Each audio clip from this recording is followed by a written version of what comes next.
আমি একজন বোকা মানুষ। মানুষের চোখে লুকানো ছলনা পড়তে শিখিনি। যে দুফোঁটা মায়া দেয় তাকেই নিজের আকাশ ভেবে বসি। আমি একজন বোকা মানুষ। বারবার ভাঙা বিশ্বাসের শব্দ নীরবে বুকের ভেতর জমে থাকে। তবু অভিমানগুলোকে লুকিয়ে রেখে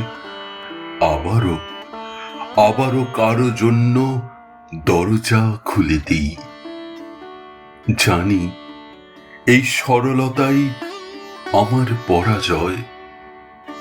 তবু নিষ্ঠুর হতে শেখার চেয়ে বোকা হই থাকা আমার কাছে সহজ। আমি একজন বোকা মানুষ।